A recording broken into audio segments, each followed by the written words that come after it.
Brand Marshal for the School of Labor and Urban Studies 2019 Commencement Ceremony, Dr. Kafui Atto.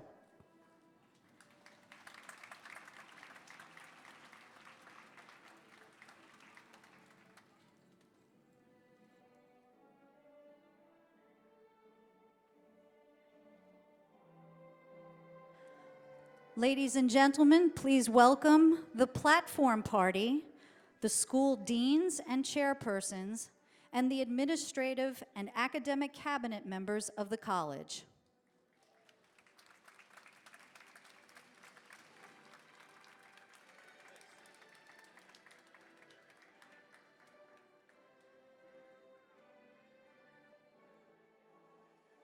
Ladies and gentlemen, please welcome the Dean of Academic Affairs, faculty of the School of Labor and Urban Studies and Labor Studies departments, students, and distinguished speakers.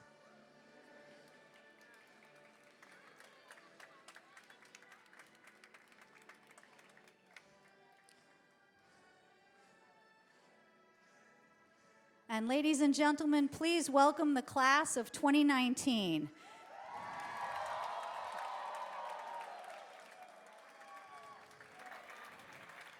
Candidates for graduates of the Certificate and Advanced Certificate in Community Leadership, graduates of the Certificate and Advanced Certificate in Healthcare Policy and Administration, graduates of the Certificate and Advanced Certificate in Public Administration and Public Policy, graduates of the Certificate and Advanced Certificate in Labor Relations, graduates of the Certificate and Advanced Certificate in Labor Studies.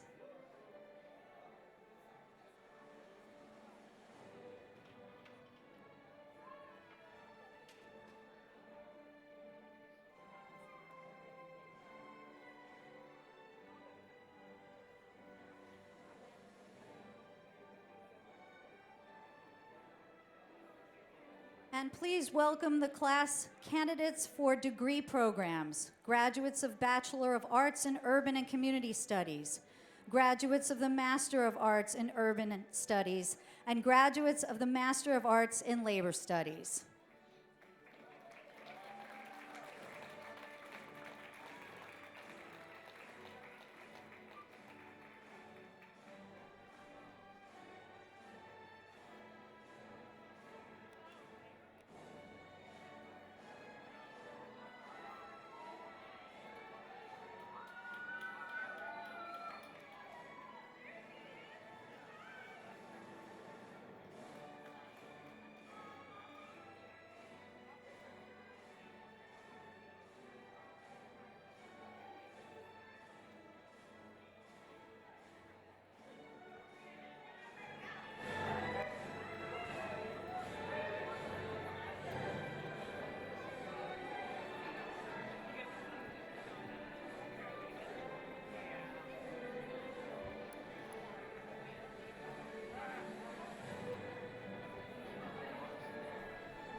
your class of 2019.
And please welcome the inaugural class of the CUNY School of Labor and Urban Studies.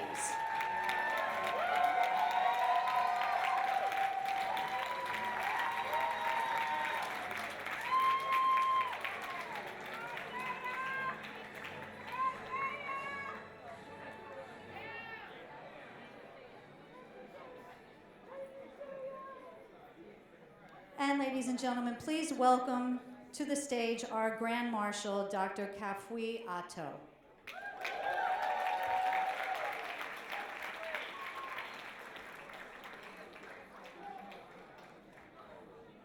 It is my pleasure and honor to welcome all of you to the CUNY School of Labor and Urban Studies 2019 Inaugural Commencement Ceremony.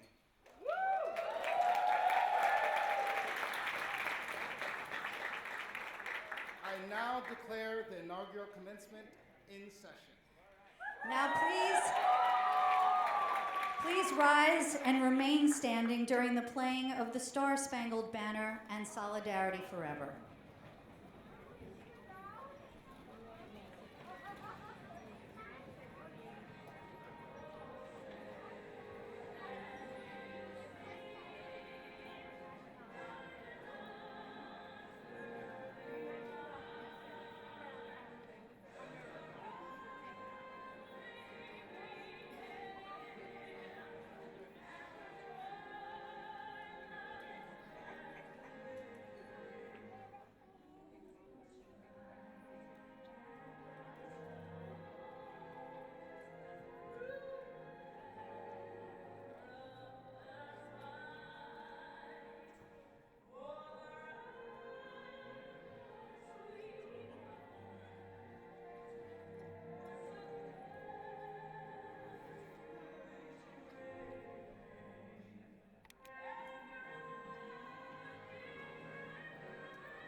Please be seated. Please welcome founding dean of the CUNY School of Labor and Urban Studies, Dr. Gregory Mancios.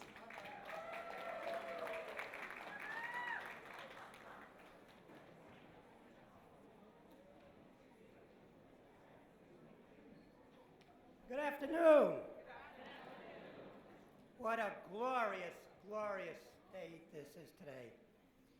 It's my pleasure and honor to be here with you and to welcome all of you to this inaugural commencement of the CUNY School of Labor and Urban Studies.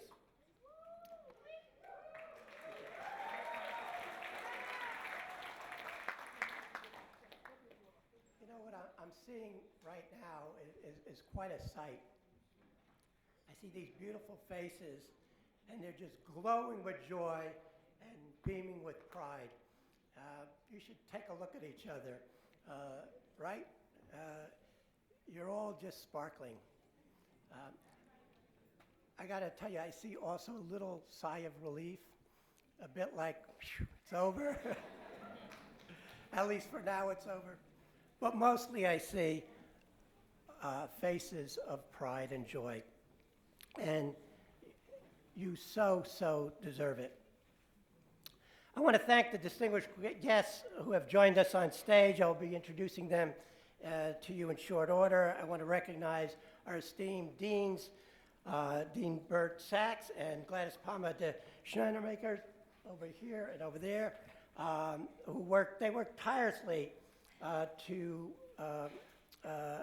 make this school happen, and they have made a sea change in our school in the short time they've been with us. I want to recognize the faculty of the school. They are a unique mix of distinguished scholars and practitioners. Many of them are both. They conduct research, they teach, they mentor, they mobilize and organize, and staff barricades when it's called for.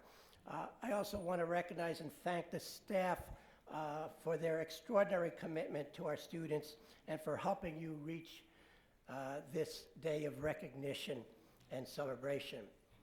I want to thank all of you for your contributions, but I especially want to thank Nellie Benavides, who saw just about everything that related to today's commencement. Nellie, wherever you are, thank you.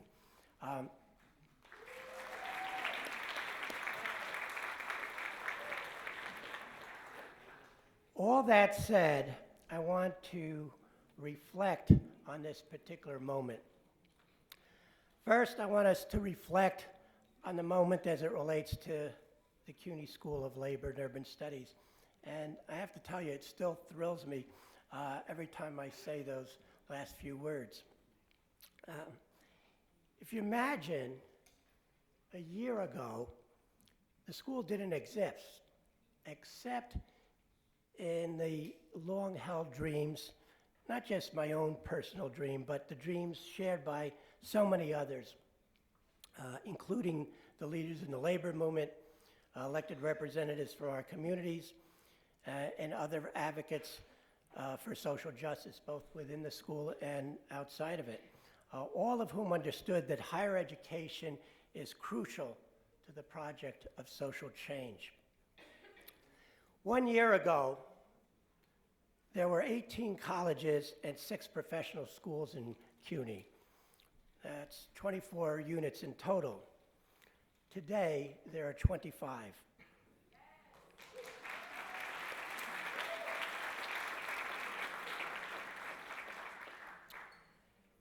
So what's so special about being number 25? There are a lot of things one could say about it. You're 25th in the largest urban university in the United States. But I think what is really special, actually extraordinary, about the school is, in fact, its mission. Our mission is clearly and unequivocally directed at education for the public good and for social justice. Our goals are simple: to help prepare the next generation of labor and community leaders. Secondly, to provide educational opportunities for workers to achieve career advancement and greater economic stability. And third, to serve the higher education needs of the labor movement and the broader community. Yes, it's simple, but I think it's very profound. And so to meet those goals, we have built our House of Education on 4 foundational pillars: labor studies, urban studies, worker education, and service. But there's another reason why today is so significant. This is our first graduating class.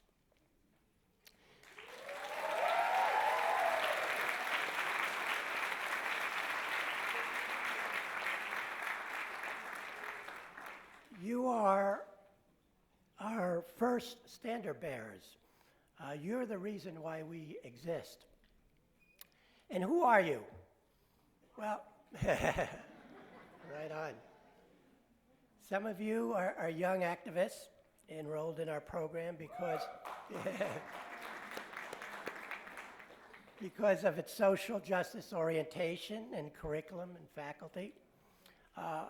Most of you are full-time workers who keep this great city humming, and our streets safe and clean, and our buses and subways running, and our hospitals and clinics operating, and our residential and commercial buildings soaring, and our residents clothed, sheltered, and fed.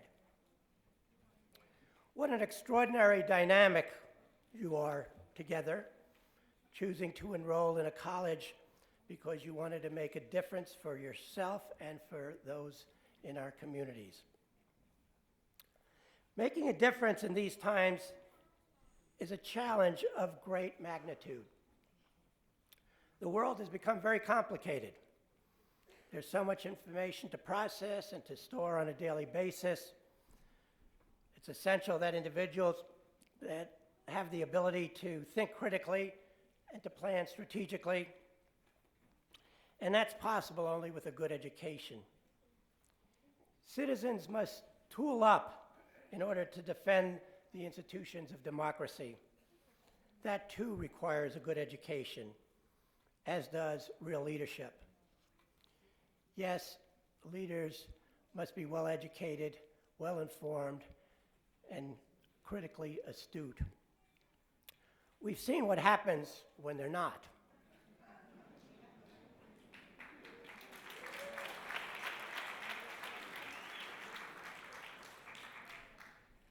To lead, to really lead, is to assume that economic prosperity is shared by all, by everyone.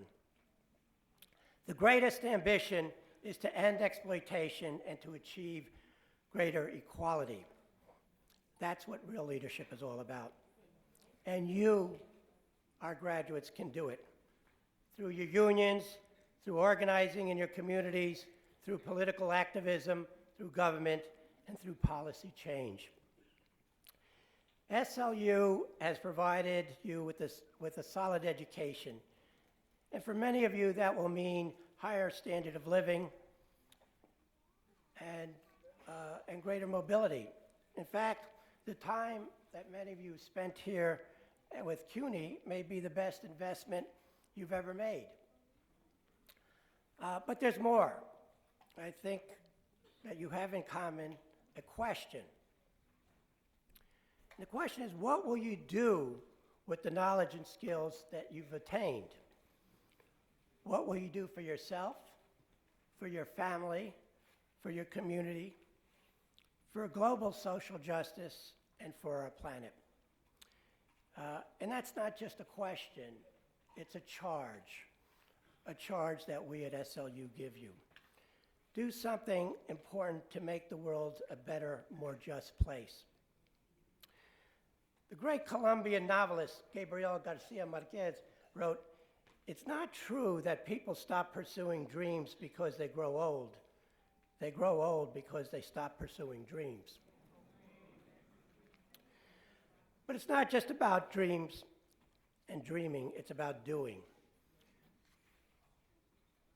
You have to live your life so that it is committed to equality, so that when your friends and your family and your children think of fairness, character, and integrity, and equality, they think of you. Take that same determination, optimism, hard work, and tenacity that you brought here to the school and carry that with you for the rest of your life to do good in the world. Every day, someone from this school, at this university, someone like you, is out there changing the world in ways both big and small. We are counting on each and every one of you to do the same. I hope you will continue to be part of the school's community. I hope you will enroll in the next level of classes, become an active alum, participate in our public forums or national conferences or any of the other special events that we organize. And just remember that you are and always will be the first graduating class of the School of Labor and Urban Studies.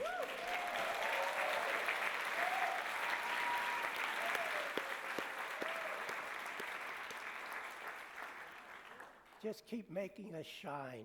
Congratulations, class of 2019.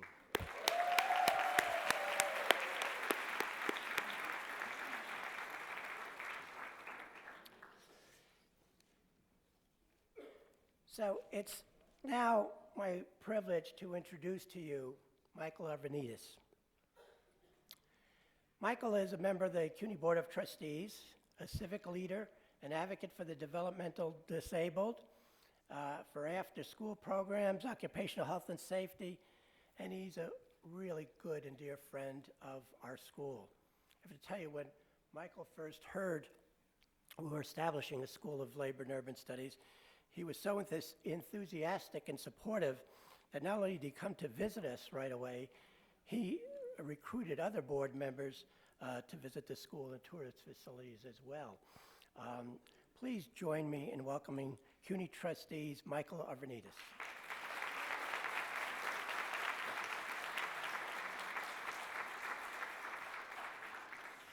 Hello, class of 2019, inaugural class. Congratulations, everybody. Welcome. I'm very excited to be here, as you can tell, and it's my humble privilege, and I really just appreciate the dean and everybody welcoming to the school. I remember when I was working for Senator Savino, and CUNY came up to Albany, and herself, she's a labor leader, and they said to us, we've got a crazy idea, a school for labor studies, and rarely in government do you see something where everybody wins. You're getting an education, a great education at a great price. You're helping your city to make it an even better place to live for your fellow citizens. It's just a win all around, and it's nice to see something that you saw from conception come to fruition. And today, you know, seeing the baby graduate, it's an amazing feeling. So for myself, I thank you for having me here. Dean, distinguished faculty, guests, family, friends, most importantly, the graduating class. Congratulations to all of you on behalf of the Board of Trustees, the City University of New York. I'm honored to celebrate your academic achievements at the very first commencement ceremony. You're the pride of CUNY, and you're the pride of New York. We're extremely proud of all of you. It's my pleasure to welcome today's keynote speakers, Commissioner Reardon and my favorite Deputy Mayor, a Graduate Center graduate himself, James Philip Thompson Jr. Be very proud of yourselves, your hard work, your commitment. You've received a priceless degree at a pretty good price. And unfortunately, I won't be retiring any debt, so don't expect that from me today. I too worked in government, so I don't have a lot of money. But I just want to let you know that we're very proud of CUNY about the school, its first year of just everything that we've expected of you and of the staff and the faculty. You've exceeded our expectations, and we just love having this as the 25th school. As the dean said, we've got a full baseball team now, and you guys are the Yankees, so thank you very much. With your degree comes a responsibility. Now the bad stop. Comes a responsibility for you guys to go back and make this city and this state an even better place to live for your fellow citizens. Thank you from the bottom of my heart for putting in the hard work, and congratulations.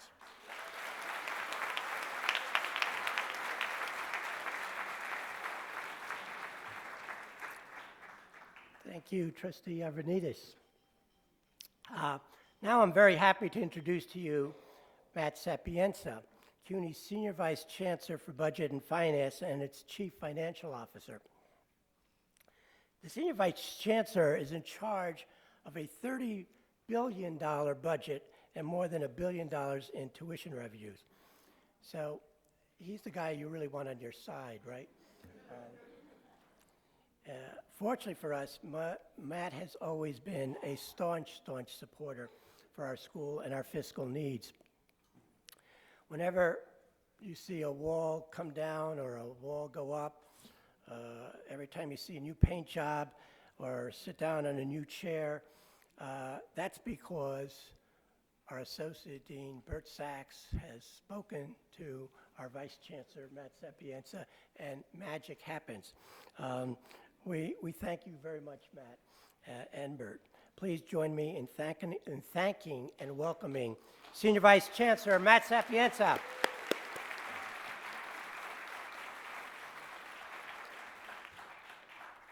Good afternoon.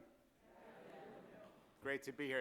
It's my honor to be here, and I appreciate you all letting me share in your day, so thank you. And on behalf of Chancellor Felix Matos Rodriguez and everyone at the City University of New York, congratulations to the graduating class of 2019 for the CUNY School of Labor and Urban Studies. So let's hear it for the graduates.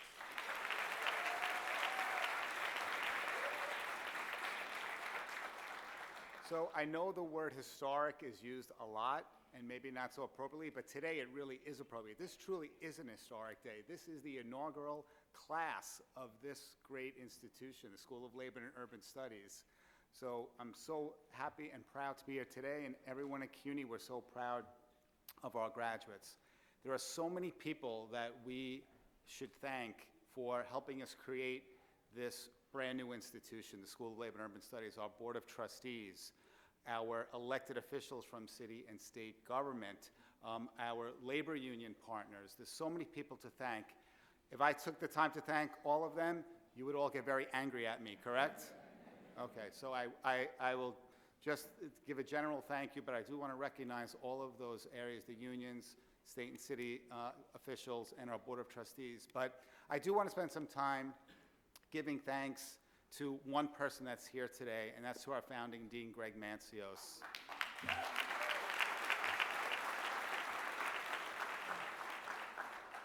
It was Greg's vision, his hard work, his dogged determination, his salesmanship.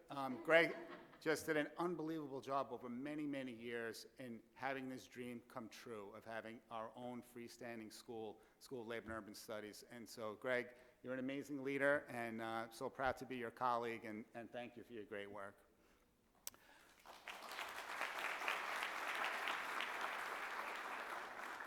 So graduates, in closing, I just want you to all make a pact to each other that in 2044, when the School of Labor and Urban Studies is celebrating its 25th anniversary and wants to honor the first graduating class, you're all going to come back. Okay?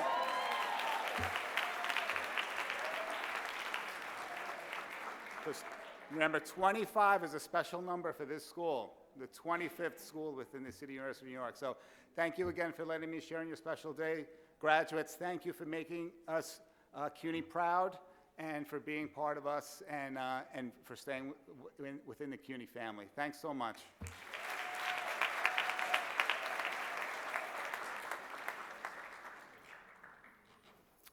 Thank you, Matt, for those kind words. We have a little bit of a change in the program. It's the nature of the work of the labor movement. Henry Garrido, Executive Director of DC 37 AFSCME, is tied up at City Hall with the announcement of the budget and some budget negotiations, and just texted his apologies. But in his place, we are asking another member of our advisory board, Anthony Wells, to join us.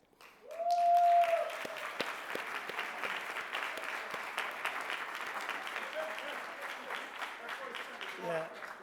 Anthony had no idea he was going to be doing this until a few minutes ago. But trust me, this is a good choice. Thank you, Anthony. I'm a hungry dude. Everybody can have a hug, too. I want you to know that. You betcha. I want to say a few words about Anthony. He's been president of Local 371 for over 2 decades. He passionately represents his 17,000 members in the social services, in NYCHA, in health and hospitals, and other offices throughout New York City. That said, I got to tell you, there are 3 people on our advisory board who are always there for us. One is Henry, the other is Arthur Chiotis, chair of our labor advisory board and manager of Local 1180. He's been chair of our advisory board for 3 decades. He sends his regrets he couldn't be here. But Anthony is right there with us all the time. Anytime we've needed Anthony, he shows up, and he's a busy man. But, whether it's testifying before city council or writing a letter to the governor or to the speaker or to the mayor, we could always count on Anthony. He's been such a great friend of the program. It is truly my pleasure and honor to welcome him to the podium. Please join me in thanking Anthony.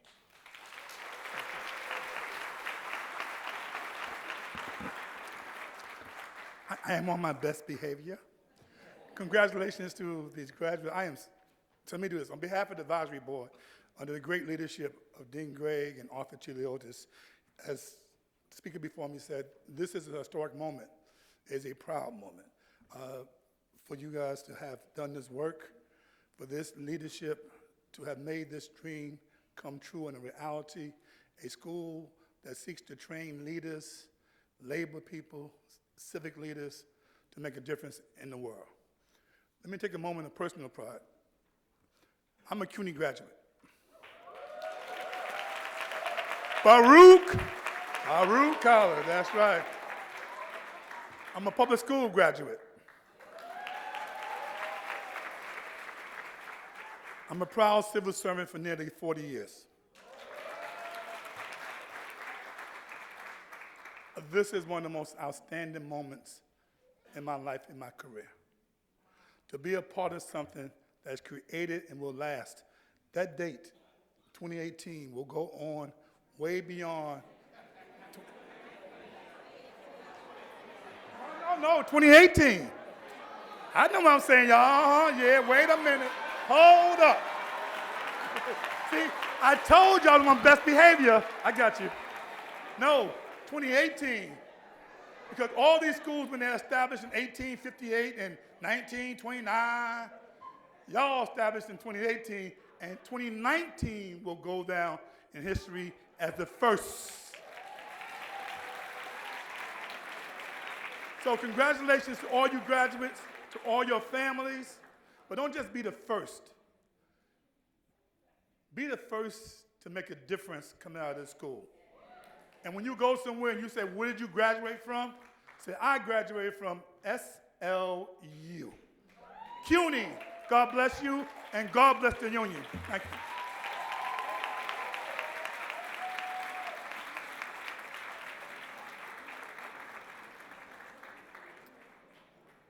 Thank you, Anthony.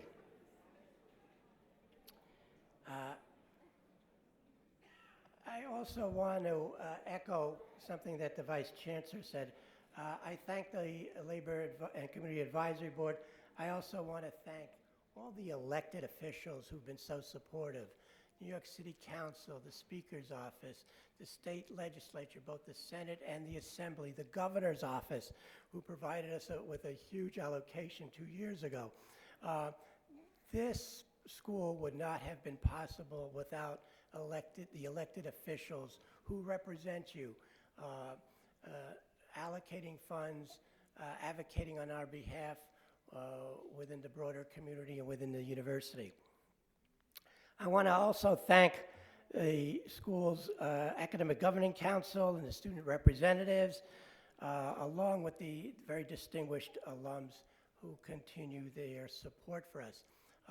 This is our first year having student government of our own and having our own Academic Governance Council. It's very exciting. It's my honor to really thank all of you. It's also my honor now to welcome to the podium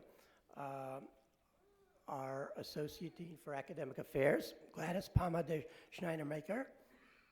Gladys joined us this past February, and she has taken our school by storm in a very good way.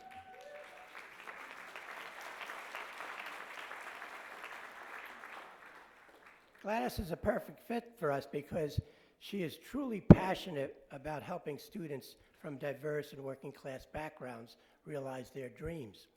She came to us from Medgar Evers, where she was served as Assistant Vice President and Associate Provost. She holds a BA degree, 3 master's degrees, and a doctoral degree from Columbia University's Teachers College. She's also, I should tell you, very proud to point out that she's a card-carrying union member. Please welcome a scholar, an educator, and dynamo, Gladys Palmer de Schneidermaker.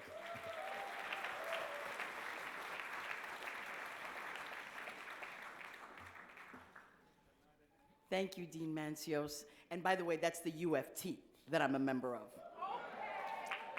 Just saying, at this time, I am absolutely delighted to invite to the podium your valedictorian, Glenn Guild. He is the valedictorian for the graduating class of 2019, who is graduating with a Bachelor of Arts in Urban and Community Studies. Please join me in welcoming your valedictorian.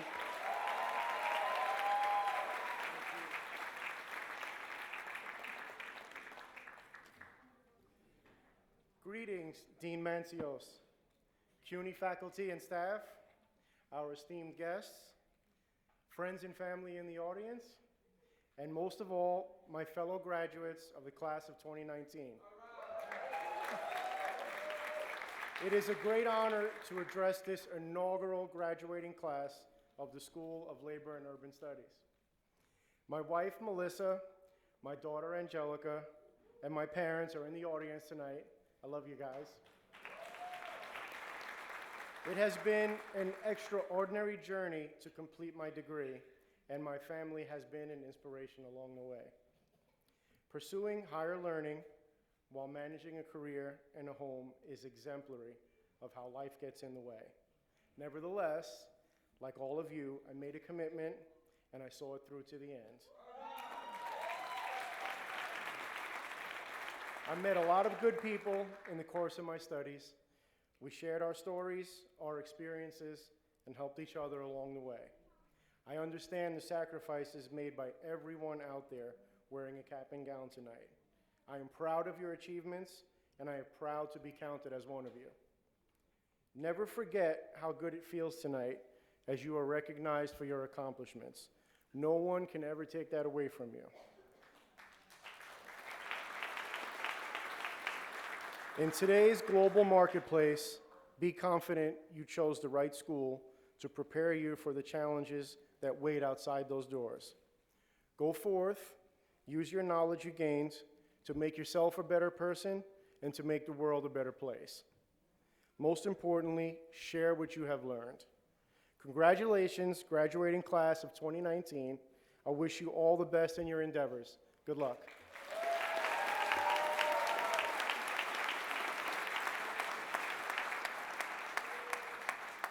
One more time for a valedictorian, ladies and gentlemen. I am now pleased to invite to the podium Nick Pineda, undergraduate student speaker of the graduating class of 2019, who is graduating with his Bachelor in Urban and Community Studies. Please join me in welcoming Nick.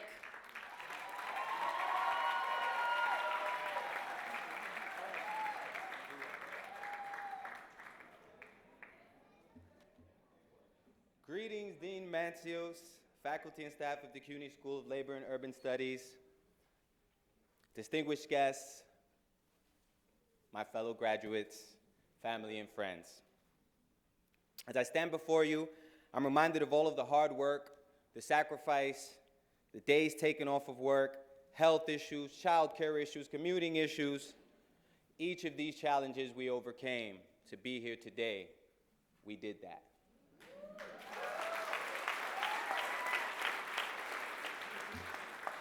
For me personally, it's been a long, though fulfilling journey to complete my bachelor's degree in urban and community studies. I began my studies in City College in 1999. Yeah.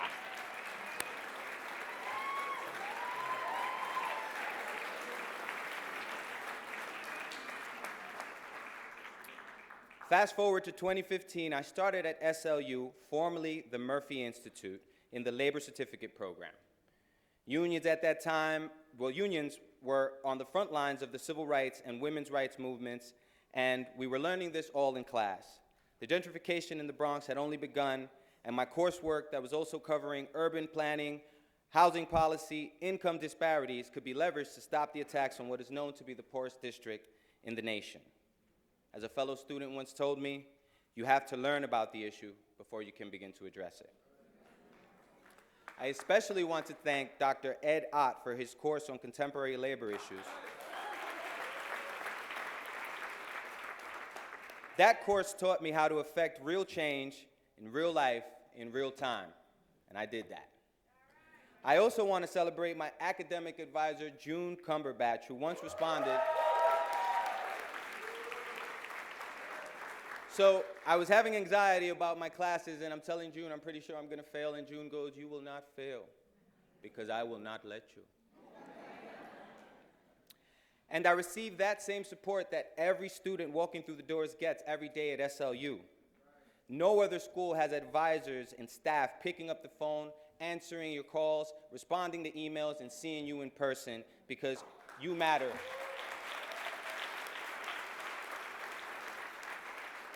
So what are the odds that a school would emerge in this anti-union climate called the School of Labor and Urban Studies? Whatever those odds are, we beat them, ladies and gentlemen. We are the inaugural class of the School of Labor and Urban Studies of 2019. Congratulations, you did that.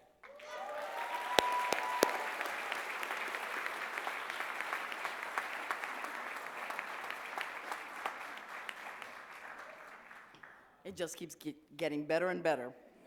Thank you, Nick. Please welcome to the podium Miss Alicia James, graduate student speaker of the graduating class of 2019, who is graduating with a Master of Arts in Urban Studies.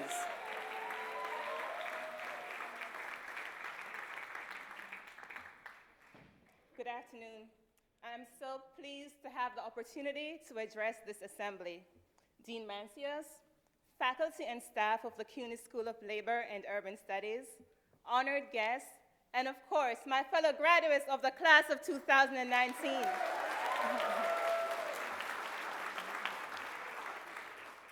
2 years ago, I remember excitedly sharing with a family member that I was in graduate school pursuing my master's degree. Her response to me was, "You should have finished long time." Essentially, that is a Jamaican way of saying, you should have completed your studies a long time ago. At that moment, my joy and elation plummeted.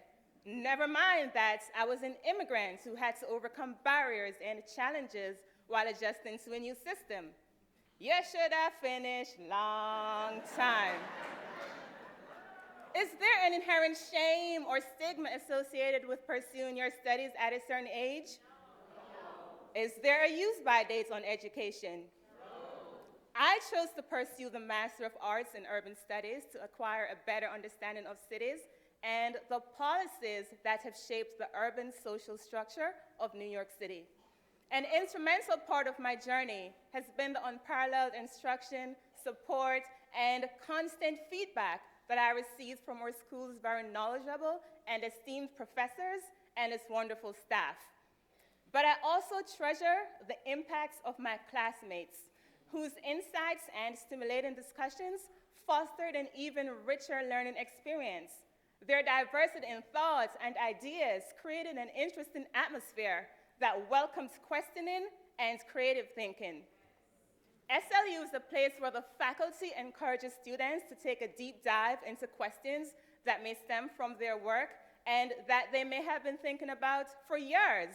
In my Health Disparities course, for example, Dr. Justin Lord was so knowledgeable and supportive in my case studies showing the need and effect of raising awareness and offering education for communities at risk of HIV/AIDS. This has emboldened me to take the next step in my education, to pursue the doctorate in public health.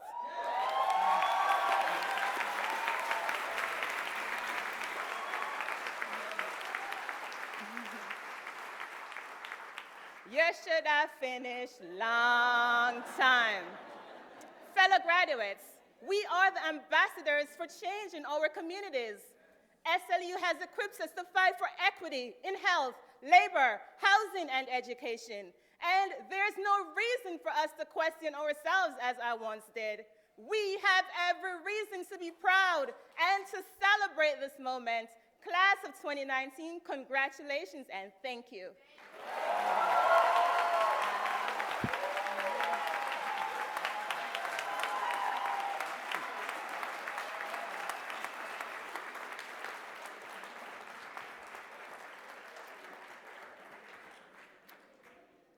I started out saying how proud and joyful you all looked out there, but let me tell you, we up here are just beaming with pride ourselves right now.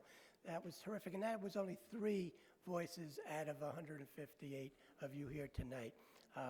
Congratulations. I now want to bring up to the podium somebody very special, the Honorable Roberta Reardon, New York State's Commissioner of Labor. She oversees 3,000 employees.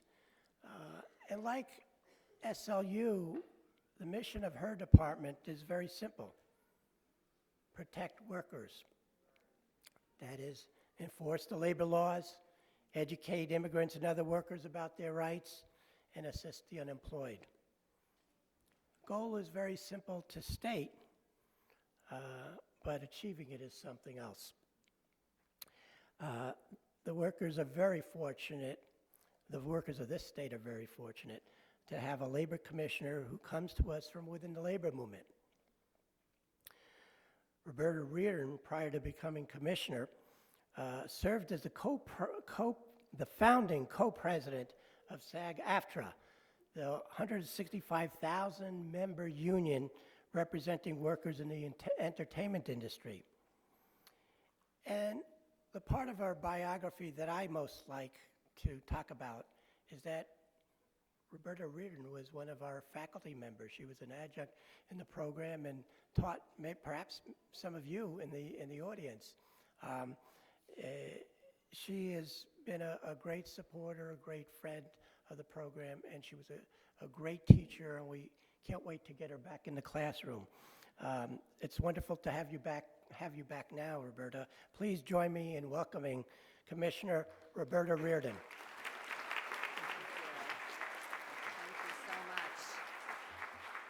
Good afternoon, and thank you for inviting me to be here with you today. It is such an honor to join you all, and Governor Andrew Cuomo sends his greetings and his congratulations to all of the graduates. What an exciting new term you can now use to describe yourselves. Graduates of the CUNY School of Labor and Urban Studies. It's even more exciting. You're graduates of the school's inaugural class. You are number 1. So before we go any further, let's just take one more minute and give yourselves a round of applause for what a stunning accomplishment you've done.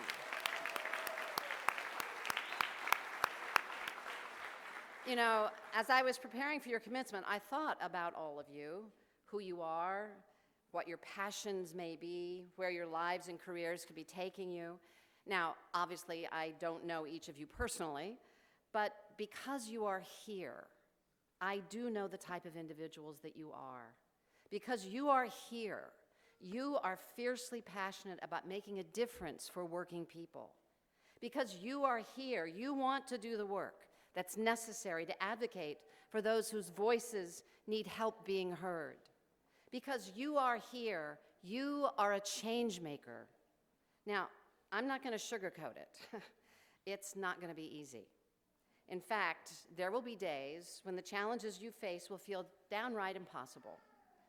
Let me tell you, because I have been there. I started my career right here in New York City as an actor, and I loved my profession deeply. But I witnessed and sometimes experienced mistreatment, injustices, discrimination, and I knew that change was necessary, and I knew I was going to be a part of it. So I spoke up. I got involved in my union's politics. I was an activist, I was an advocate, and sometimes I was happily an agitator. I think that goes for many of you in this room as well. So I knew that there was something more to do. I was presented with the opportunity to run for national president of my union, and I tackled that opportunity with resolute, unwavering confidence and gusto. Not really. No, I was terrified. You can imagine it's a big job. But here's the deal. I had made a promise to myself years ago that I would always be a force and a voice for positive change. And I would do what I had to do, even if it scared me. So I ran. And I became the national president of my union, the American Federation of Television and Radio Artists. During my time as president, I was very proud to lead the merger negotiations with my other union, Screen Actors Guild. They also represented actors, and I knew that combining those two unions was best for their members and best for effecting meaningful change within the industry. Now, this was a merger that had been long, long hoped for. We started talking about merging these unions almost as soon as they were formed in the 1930s, because they covered essentially the same group of performers. But there had been many, many, many bumps in the road. And I knew a lot of them. At the time, I poured my heart and my soul into that merger, and guess what? It was really difficult. To say that feathers got ruffled and some noses got out of joint would be putting it mildly. But we pushed forward, we worked hard, we worked together, as unions must do. I knew I owed that to members of both of my unions, and I'm very proud to say that the hard work paid off, and as DiMazzio said, I became the founding co-president of a new union, SAG-AFTRA, in 2012. It was an amazing accomplishment, and let me be the first to tell you, I did not do it by myself. You never succeed by yourself.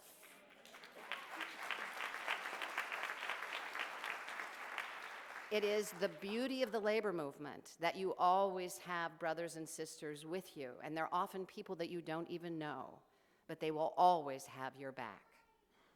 I didn't know at the time, but my experiences to that point as a union member and then as a union leader was setting the stage for my most rewarding role of my entire career, and that was as the New York State Labor Commissioner. It was something that was never in my bucket list. I didn't sit around and dream of doing this. But when Governor Cuomo called and asked me if I would be interested, I immediately said yes.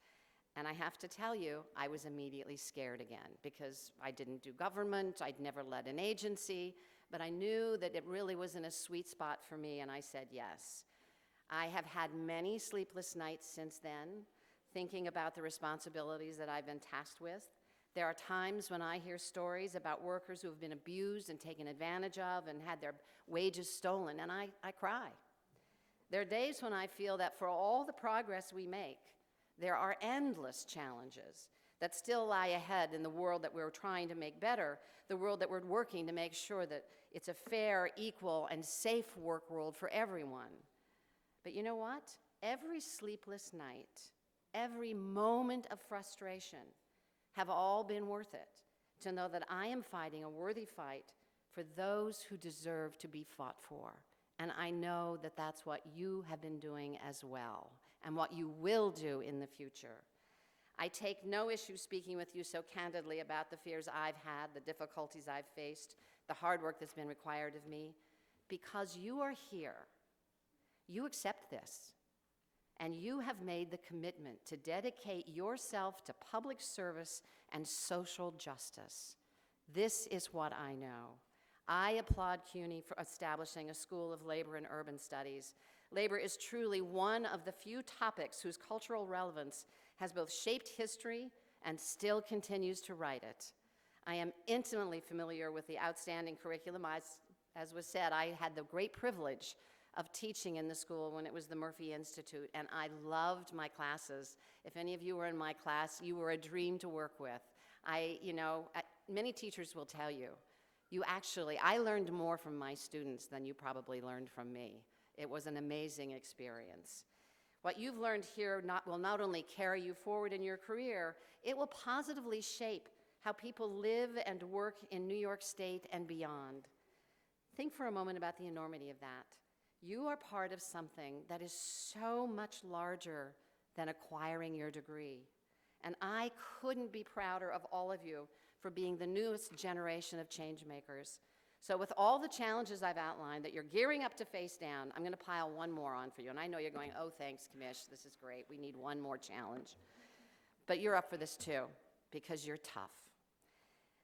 Eleanor Roosevelt, one of my personal heroes and one of the fiercest change makers in U.S. history, who absolutely made it her business to speak up and be heard, said the following: "You gain strength, courage, and confidence by every experience in which you really stop to look fear in the face.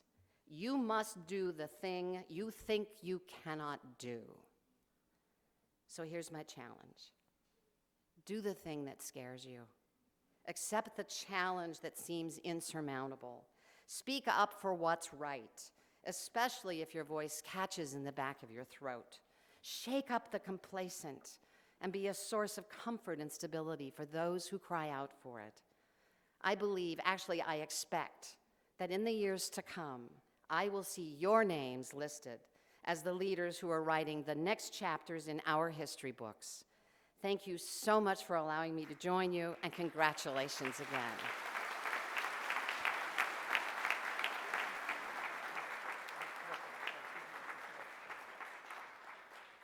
Thank you, Commissioner Reardon.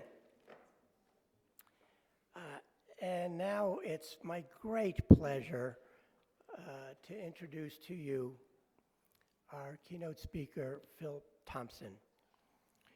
He is New York City's Deputy Mayor for Strategic Policy Initiatives and has a portfolio as long as my arm. It includes youth and community development, small business, human rights, veteran services, immigration affairs, people with disabilities, public engagement, workforce development, higher education, and I'm probably missing a whole bunch of them. He's held a wide range of government positions. He is also a scholar and is currently on public service leave from MIT, where he serves as Associate Professor of Urban Planning. He's the author of Double Trouble, Black Mayors, Black Communities, and the Struggle for Deep Democracy. He writes about politics, race, political economy, and public policy. He received his BA in Sociology from Harvard, an MA in Urban Planning from Hunter. That was before we were giving out MAs. And he has a PhD from this institution we're in right now, the CUNY Graduate School and University Center. Phil has been part of SLU's extended family for over 2 decades, writing for our journal, speaking at our public forums, and serving as a panelist at our national conferences. So it's very appropriate that he's here to give us the keynote address at the school's inaugural commencement. Please welcome Phil Thompson.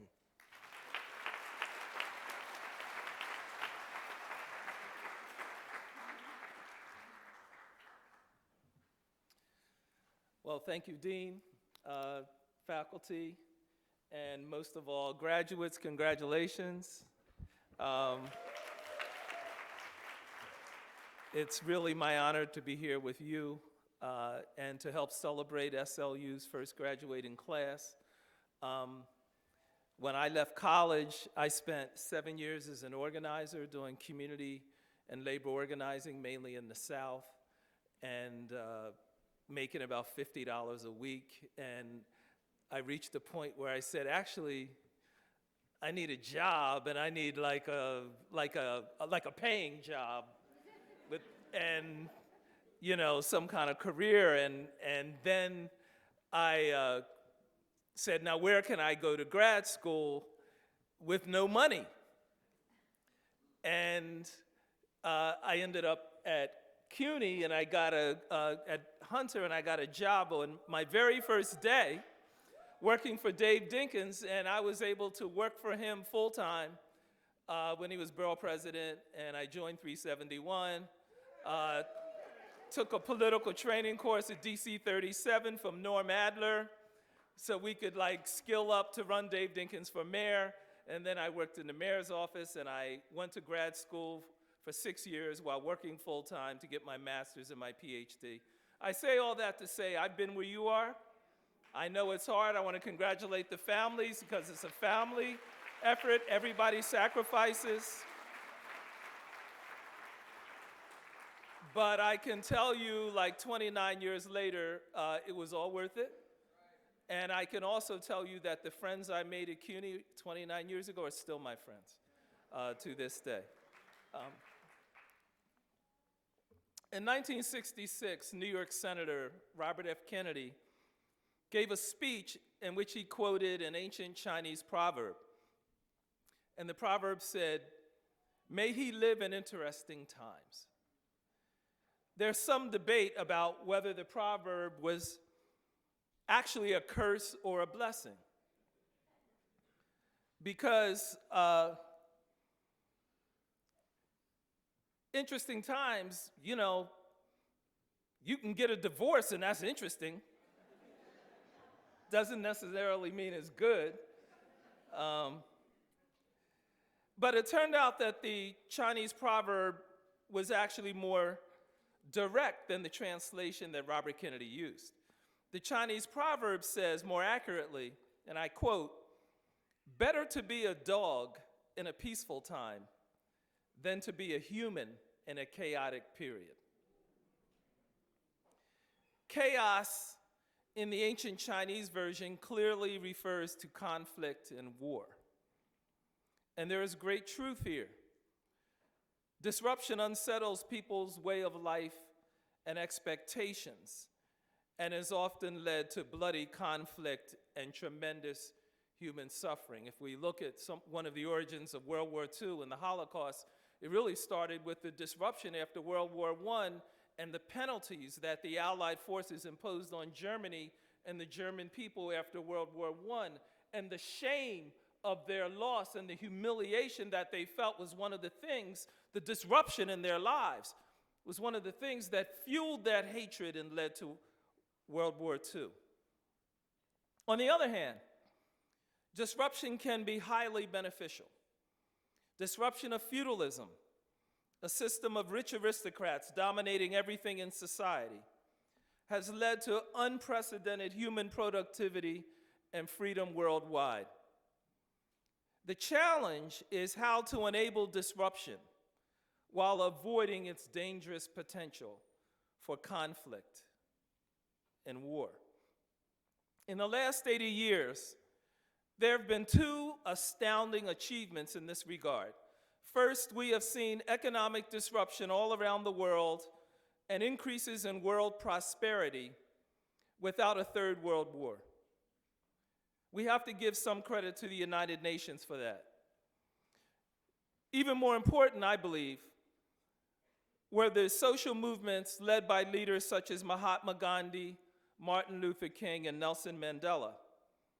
They showed the world that it was possible to bring about disruptive social change without resorting to violence.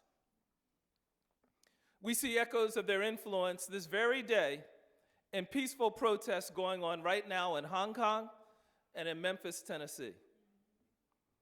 Yet the question of whether disruption can be handled peacefully is not a settled question. Not in the world and not in this country. There are a lot of angry working people in the United States who feel that the last 25 years of economic disruption has hurt them.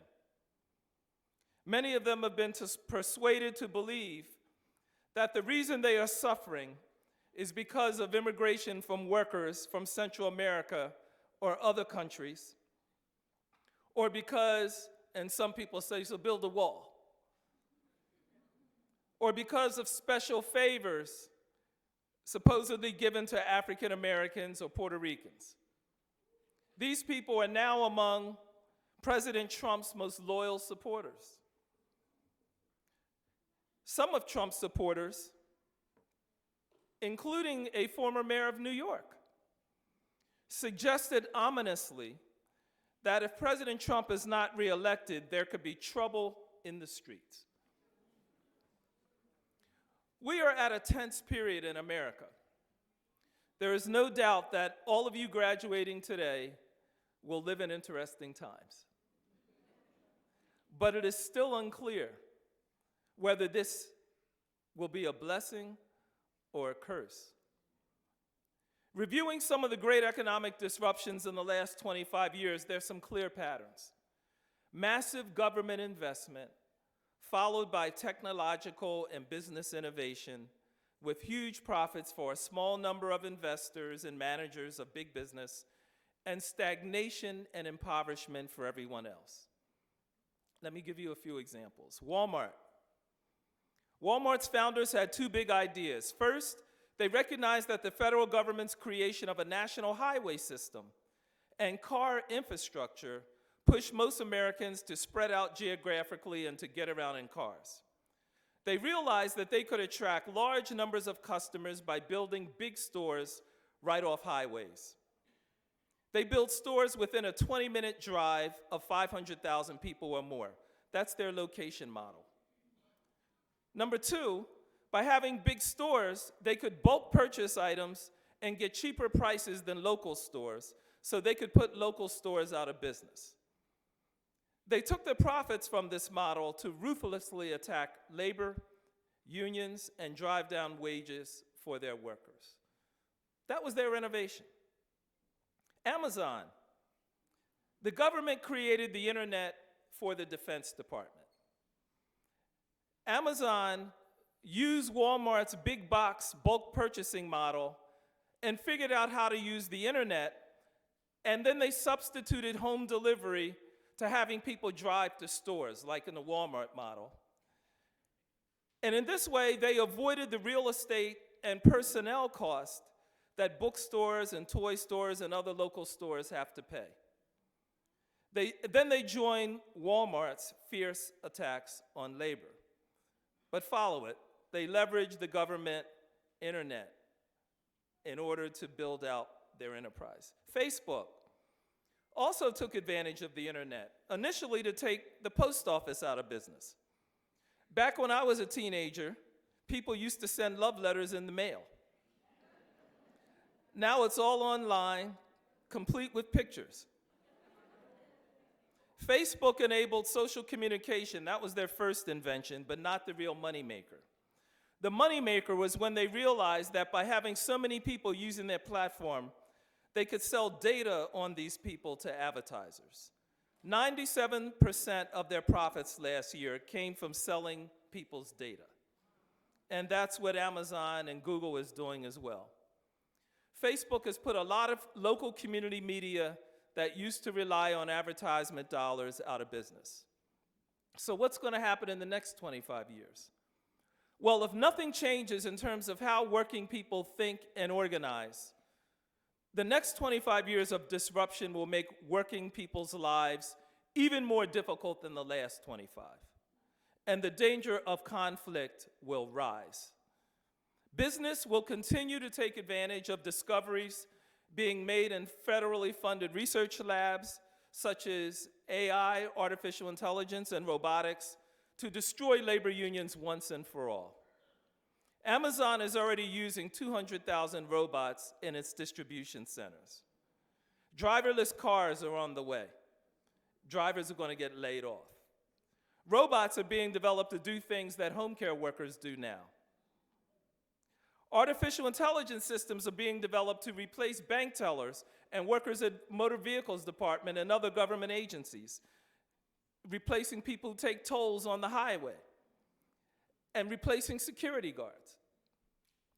Now is a time when workers and organized labor need big ideas of their own and disruptive innovations of their own. Here are 5 ideas you might consider. Make the Green New Deal a people's movement for a new America and a new American labor movement.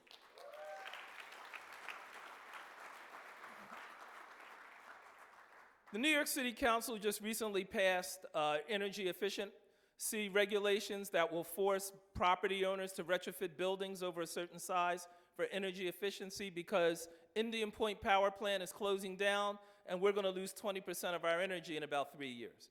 So we have to do this. But eventually, 900,000 buildings in New York City have to be retrofitted. New York City has over 500 miles of coastline facing the ocean. And the ocean is expected to rise over 6 feet in this century, which means we have to rethink and rebuild the city's infrastructure, fundamentally. We have to. Use this as an opportunity to build a new green energy and construction, workforce, and industry. Don't wait for business in order to define what it's going to look like. Labor should create the industry, should be in the forefront of it, because if you leave it to business to create it, guaranteed working people will not be the beneficiaries. Number 2, lead the way in taking care of the city's and the nation's aging population. Very soon,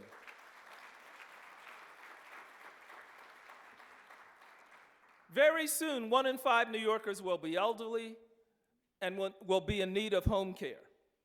But the system we have now is broken. Seniors are not getting the quality care they need. Workers are not getting decent pay, home care workers, or the training they need. And unless innovations happen soon, healthcare costs will explode as seniors run in and out of emergency rooms at a high expense. And every working family in New York with an elderly parent will really have real problems dealing with their loved ones.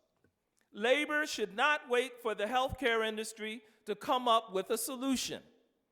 Right now, their solution is to squeeze workers even more, and we've already seen the results of that, and it's not good for seniors and it's not good for workers. Number 3, make advanced manufacturing and robotics worker-owned. There's a world of difference when investor-owned companies introduce technology versus when worker-owned firms introduce technology. An investor-owned company looks primarily at profits, so they introduce robots to lay people off. Worker-owned companies take a broader view. They introduce robots to enable workers to have paid vacations or time to go to SLU. Workers, when they own businesses, can make technology serve the people. Otherwise, technology is going to cause suffering and conflict. It's going to be a disruption that leads people to fight, which really technology shouldn't do that. It should actually help make people's lives better. Number 4, why not extend collective bargaining beyond the workplace into consumer bargaining and ownership of big data? Why not use data on what people buy and where they buy it, which every single online credit card company has right now? Visa, MasterCard, American Express can tell you what everyone who uses a card, and so can the banks. Whenever you use a card to buy something, they can tell you what you bought, where you bought it, when you bought it. Why not use that data to organize workers to say, let's buy our cell phones together. Let's buy our cable together. Let's buy diapers together. The savings will be enormous, and then let's go back to working people and say, if we save you $100, let's put $10 aside to organize our community, to organize unions, to fund elections, and stop having corporations fund our politicians, so they actually are accountable to you. Why don't we do that? We can take Amazon's model and flip it back on them. We can negotiate over big data. You can't sell our data unless we say so, and if you sell to an advertiser, we're going to discuss how much money, that advertising money, who gets what. That's what we need to do, move labor into the 21st century. Lastly, labor should step forward to solve the affordable housing crisis.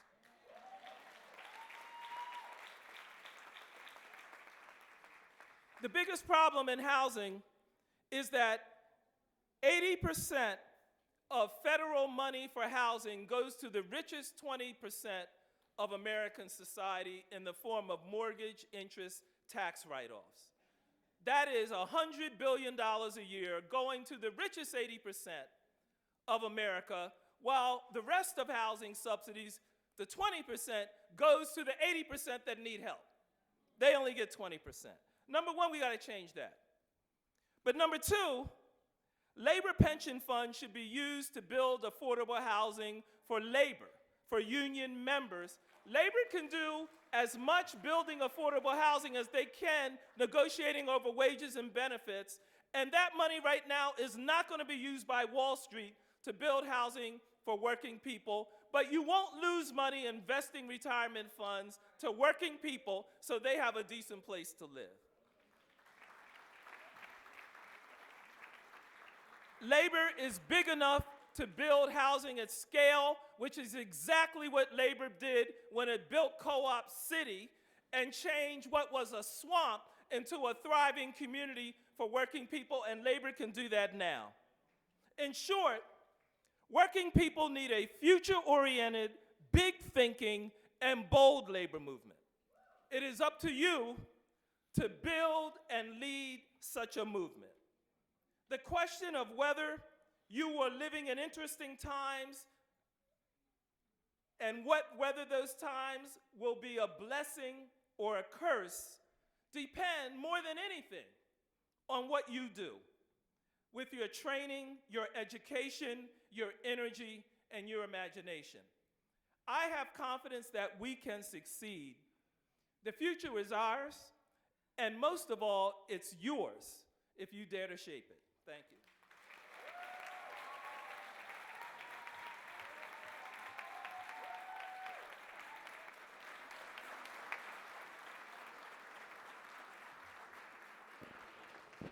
Thank you, Deputy Mayor Thompson, for those incredible and inspiring words.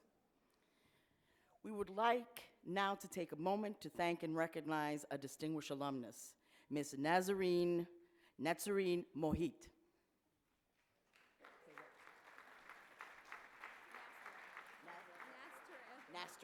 Nastarin, my apologies. Nastarin has worked as a labor and community organizer here in New York City for 15 years, and she's currently the organizing director of the News Guild of New York, where she has brought hundreds of media professionals into the union. But most importantly, she received her master's in labor studies from the Joseph S. Murphy Institute for Labor Studies at the City University of New York. I am pleased to announce that she is our new school's first ever distinguished alumnus. Gonna give you an award.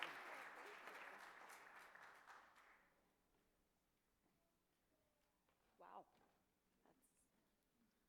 That's fancy. Fancy that way. Nastrin, thank you. Therefore, it's a little heavy. This is really heavy. Oh, you have to stand over here.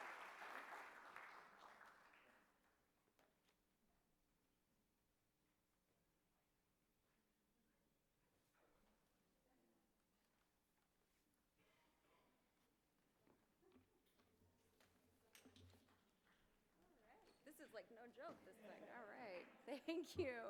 Thank you so much, Greg, esteemed faculty, staff, esteemed guests, and of course, most of all, to the graduates and your beautiful families who are here with you tonight. I just want to say thank you from the bottom of my heart for the invite to even be at this graduation today amongst so many inspiring graduates. The School of Labor and Urban Studies has played an incredibly instrumental role in my life, and I want to talk a little bit about that without taking up too much time and getting a dirty look from David Unger. First, it feels so incredible to receive this honor. I know it's the first year that this graduating class is officially graduating from the School of Labor and Urban Studies, and just like so many of us graduates, some of whom are in the audience tonight. As we move on with our lives and our careers, and the school remains a big part of our lives, and we check back in.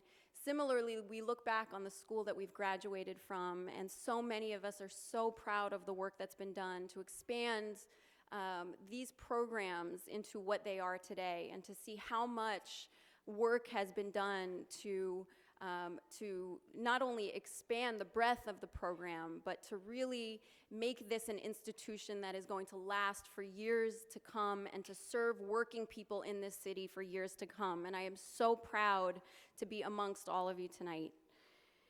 I first came into the Murphy Institute, which is the name of SLU previously, in 2003. I am a SUNY and CUNY graduate. I was attending University Upstate, and I found a flyer for the union semester program, and that was the first time I came to the Murphy Institute in 2003, where I was placed with a union and I interned for the semester. And while my internship itself was extremely informative and educational, it wasn't until I came in contact with a guest speaker in one of my classes from Domestic Workers United, which is an organization, a worker center that serves the primarily immigrant domestic worker community in New York City. And I continued on working with this organization for years. It is really what set me on my path and transformed me.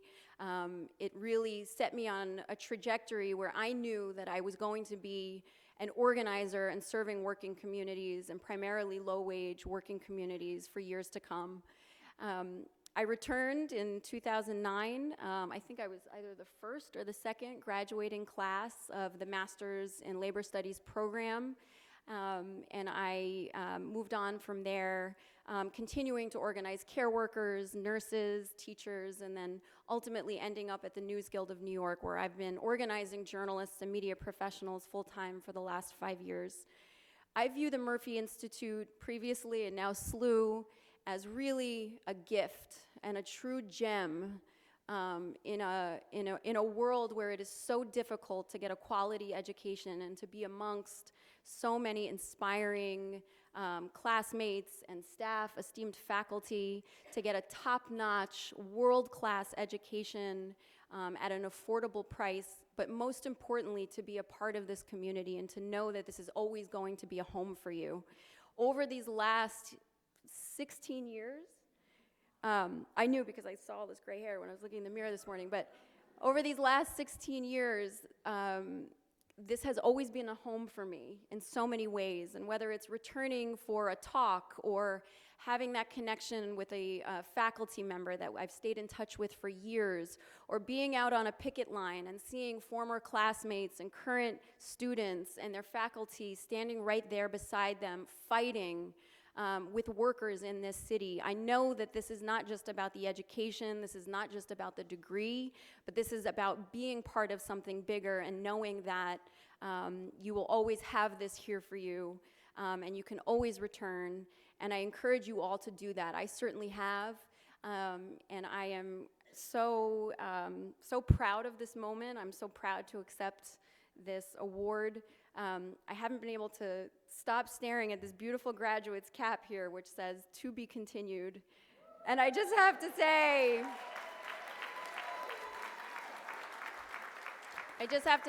as so many of you have already very eloquently said tonight, your stories are just starting to be written, and you have so many proud years and moments ahead of you, and I just want to congratulate all of you.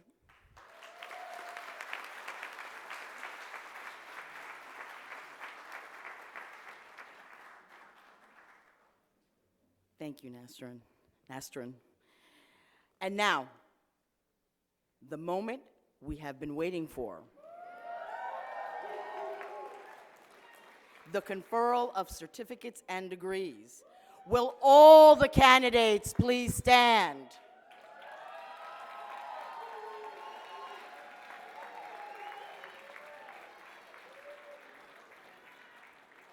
To our founding dean, on the recommendation of the faculty of the School of Labor and Urban Studies and their respective departments, I present to you the candidates for certificates and degrees of Certificate in Community Leadership, Advanced Certificate in Leadership, Certificate in Healthcare Policy and Administration, Advanced Certificate in Healthcare Policy and Administration, Certificate in Public Administration and Public Policy, Advanced Certificate in Public Administration and Public Policy, Certificate in Labor Relations, Advanced Certificate in Labor Relations, Certificate in Labor Studies, Advanced Certificate in Labor Studies, Bachelor of Arts in Urban and Community Studies, Masters of Arts in Labor Studies,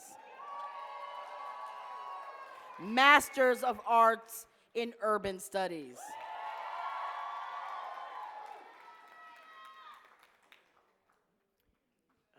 I got to read this because I got to get the wording exactly right. Associate Dean of Academic Affairs, Gladys Palmer Makers, faculty and candidates for graduation, by the authority of the Board of Trustees of the City University of New York, I hereby confer all the aforementioned certificates and degrees with the rights, privileges, and honors appertaining thereto. Graduates, as a symbol of your status, please make the tassel from right to left. Congratulations, graduates, class of 2019.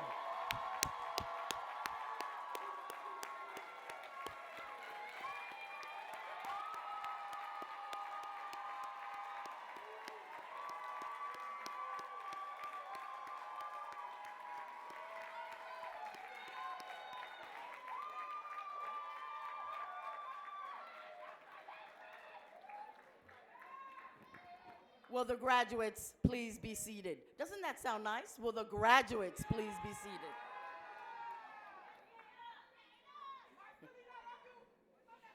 The chairs of the departments will now present the graduates for their certificates and degrees. To expedite the presentation of certificates and degrees, please refrain from taking pictures until the end of the ceremony. At this time, I invite my good colleague, Dr. Stephen London, Chair of Urban Studies Programs, to the stage.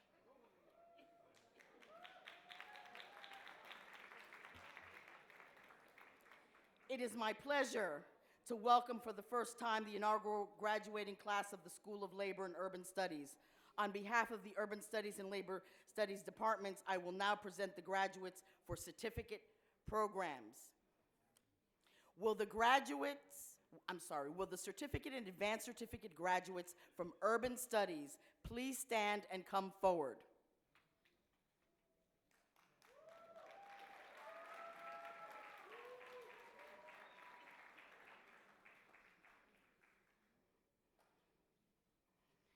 Certificate in Community Leadership, Advanced Certificate in Community Leadership.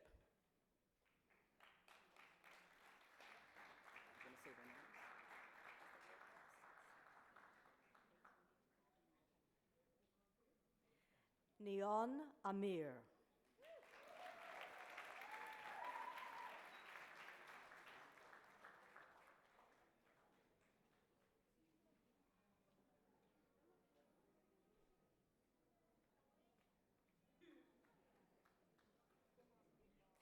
Tracy Blunt.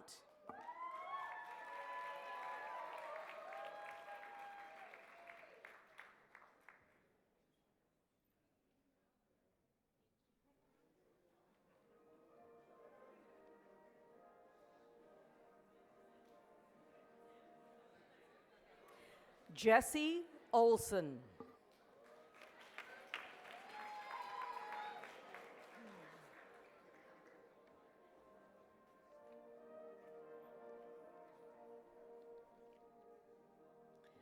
Crystalie Romero.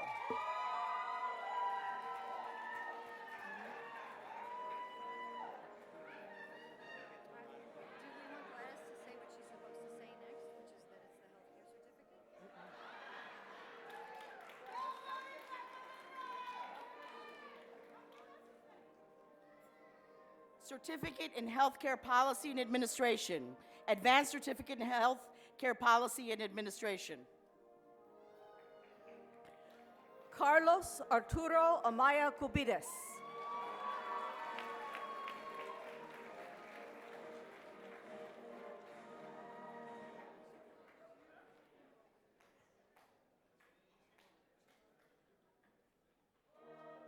Martha Elizabeth Boomer.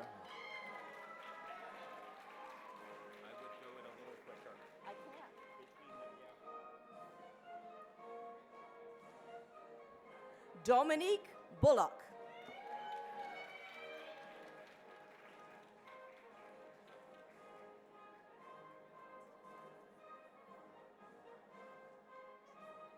Carolyn Chamorro.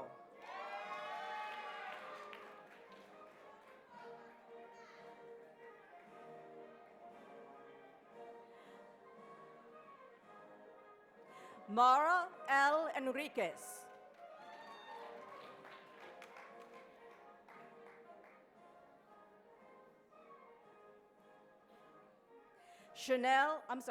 Tessa B. Negron.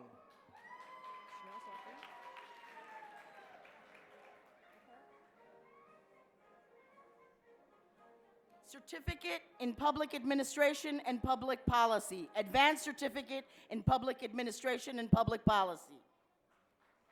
BB Braid.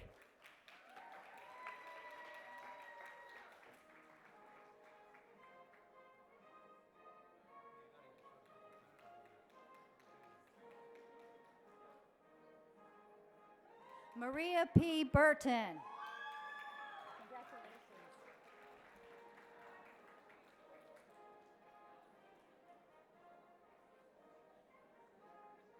David Elliott.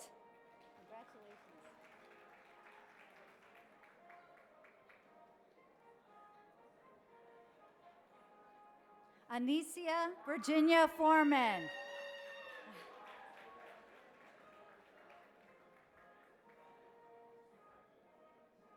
Petal V. Lashley.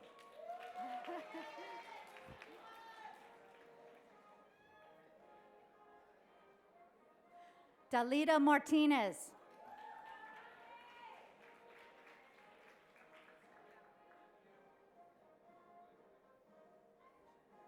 Diana Mendez.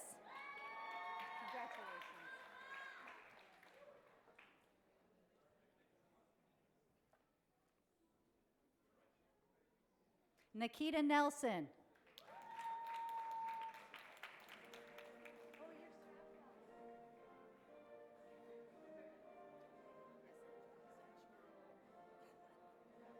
Tracy Rogers.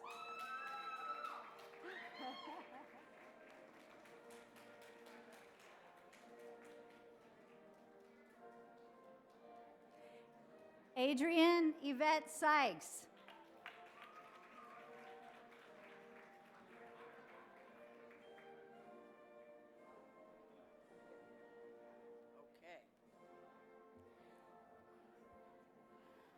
Will the certificate and advanced certificate graduates from the Labor Studies Department please come forward? It is my great pleasure to present their chair, Dr. Stephanie Luce. She will stand and acknowledge her graduates. Certificate in Labor Relations, Advanced Certificate in Labor Relations. Joanna Crystal Bonney.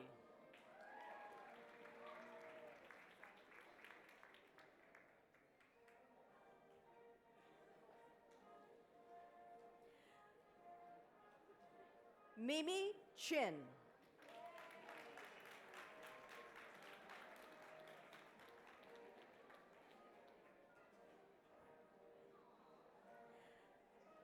Lena Cho.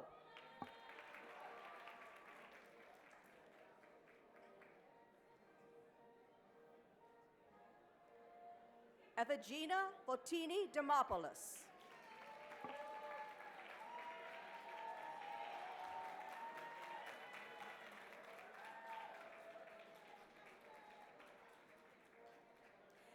Dion Ellis.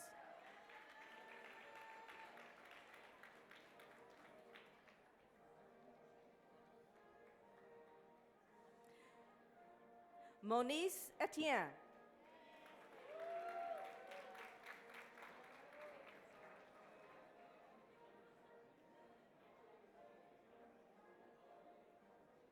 Sharif M. Fauzi.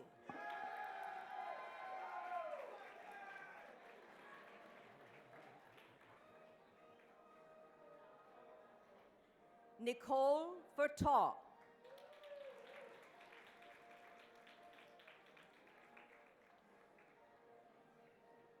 Maria Nelly Giraldo.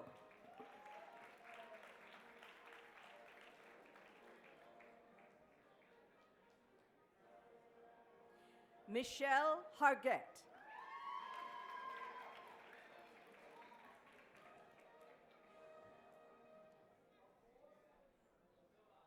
Takara T. Lee.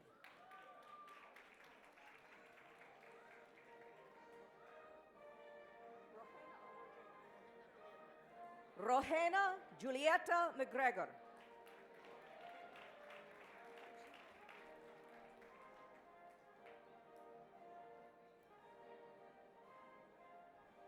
Harjeet Minhas.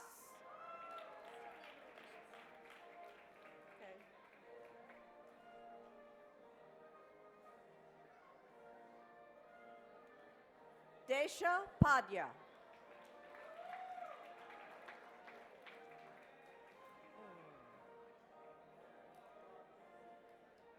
Felipe Rodriguez.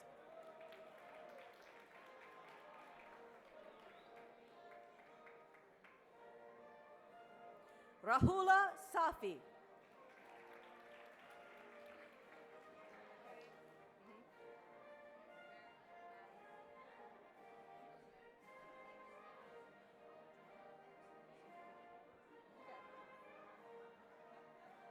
Certificate in Labor Studies, Advanced Certificate in Labor Studies. Marilyn Bali.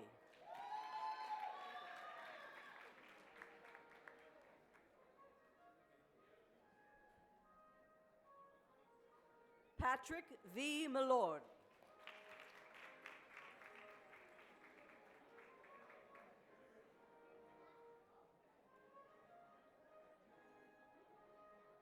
Teresa Valentina.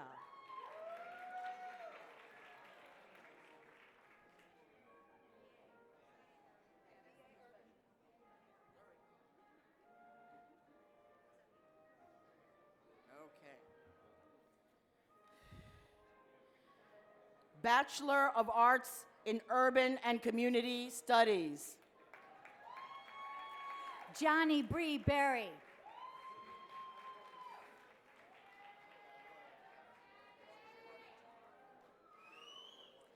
Patricia Bonita.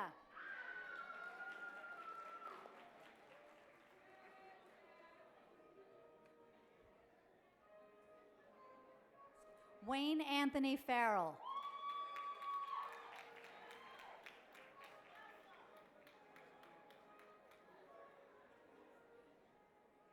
Noelle Francis Hill.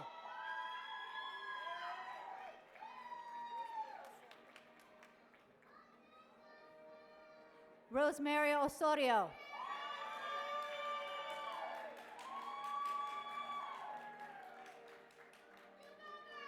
Sheba, yep, like the queen. Sheba M. Perry.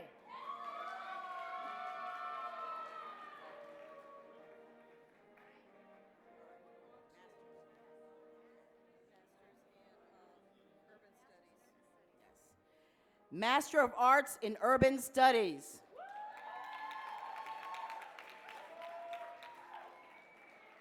Cornelius A. Badger.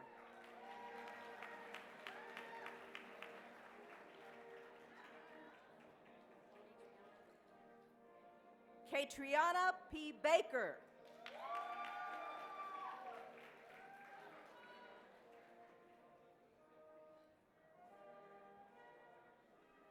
Sophia Baptiste.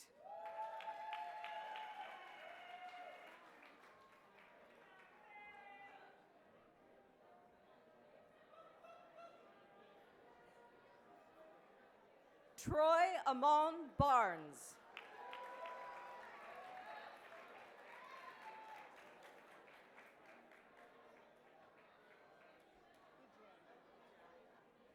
Egeria Alicia Bennett.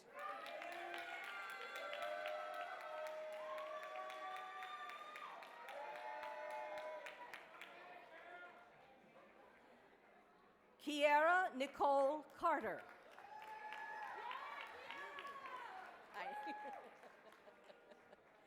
Yubi Lawrence Chance.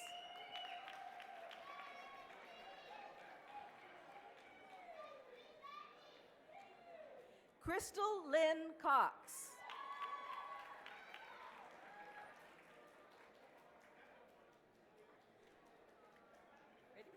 Kwabene Chum Dankwa.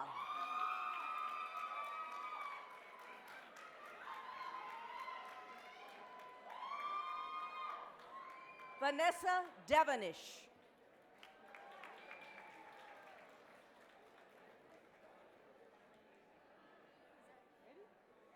Adeleke Bamushe.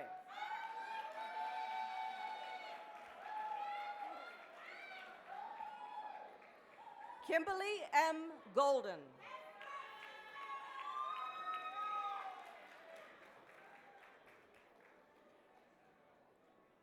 Sherry Benin Howard.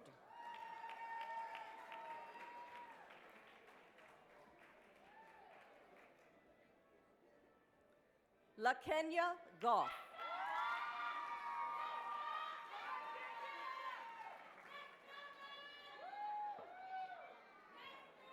Maricel Christina Lewis.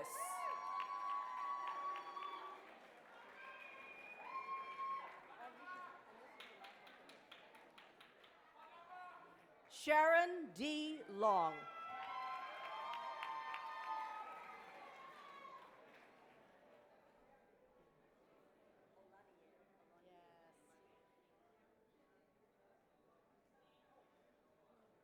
James Olaniyi.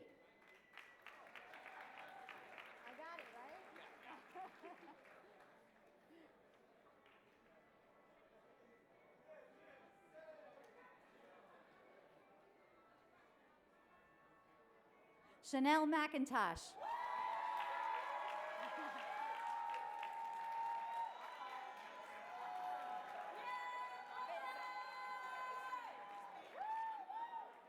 Danny Meza.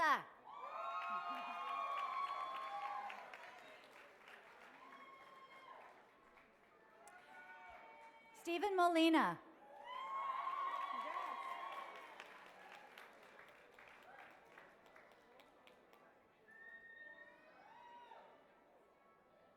Suyapa Olivo.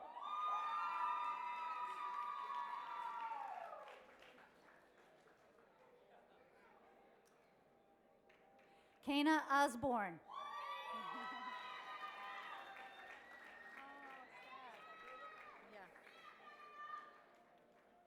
Stavroula Papadopoulos.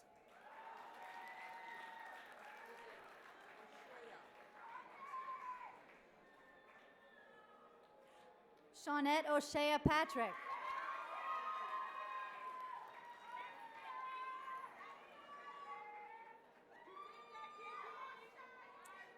Robin D. Person.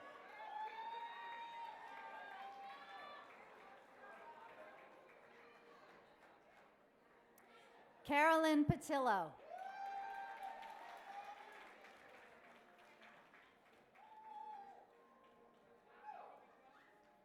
Lauren Ramos.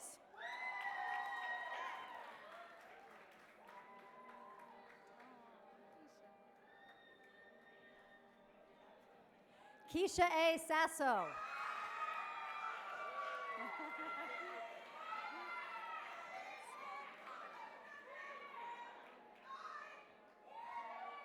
Alicia M. Smolkanity.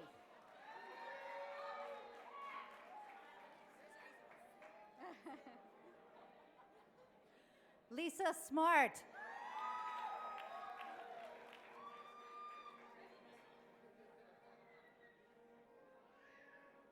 Carolina Sotelo.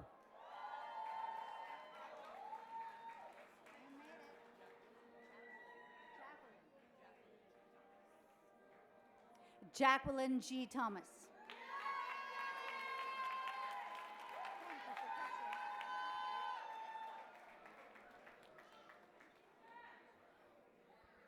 Will the graduates from the Labor Studies Department please stand and come forward? Chairperson Dr.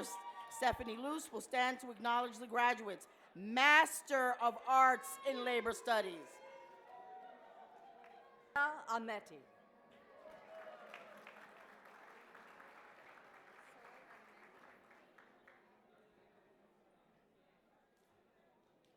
Sol Aramendi.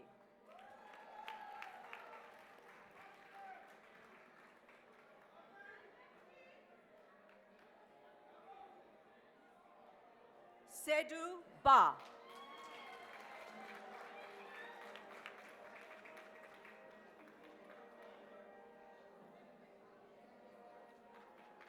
Janelda Burgos.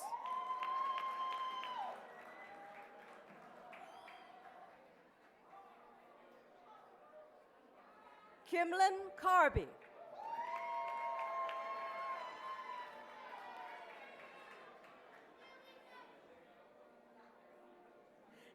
Denise A. Duncan.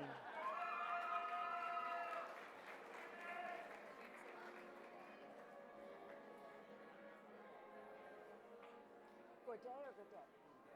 Okay. James Alandi Godet.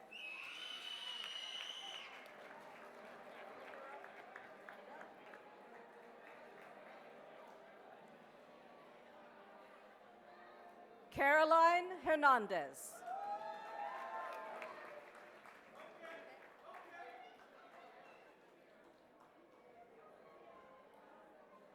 Christiana Hernandez. That's it.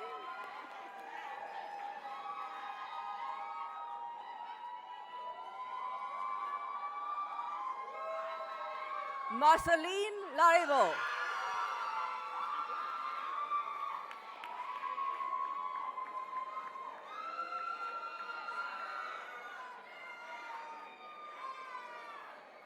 Jessamine Rosalie Lockhart.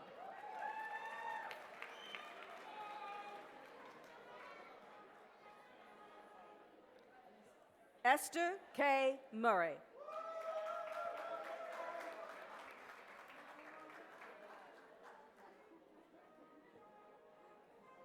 Onika O'Keefe.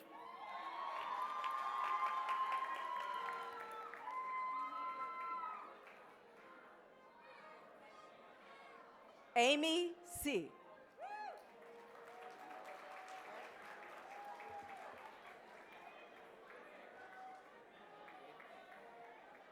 Okay, wait a minute now. Wait a minute.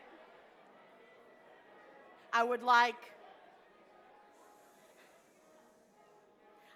Dr. Steve London to join the dean, please. I would like to present our graduate and valedictorian, they were not announced, for Urban and Community Studies, Glenn Guild.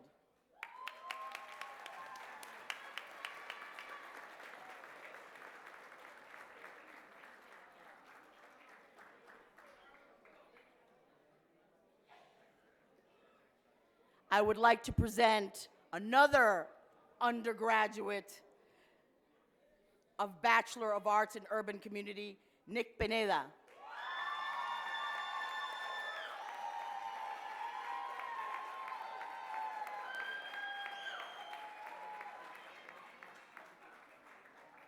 And now I would like to present Miss Alicia James, graduate of Urban and Community Studies.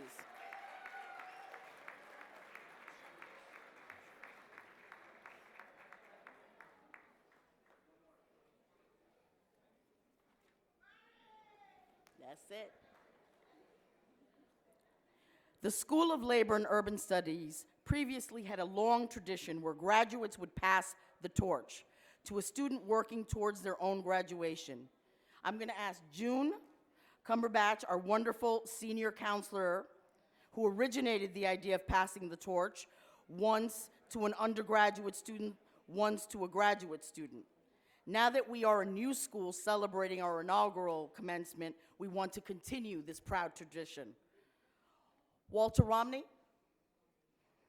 another wonderful longtime staff member, wrote an inspirational poem speaking to future graduates to come and build and to show the way home. Today, that poem will defiantly rings true. We are excited to continue this tradition. Our graduate, Rosemary Osario, will be passing the torch to Michael Tiwari, a current student in the Bachelor of Arts in Urban and Community Studies. Our graduate, Esther Murray, will be passing the torch to Wanda Williams, a current student in the Master of Arts in Labor Studies.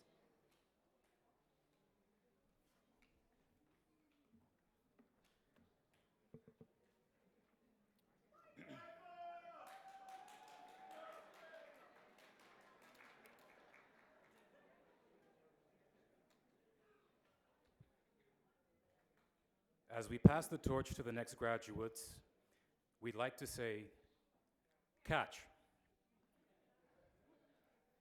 A world in turmoil awaits your guiding hands. A disintegrating nation needs to be rebuilt in new form.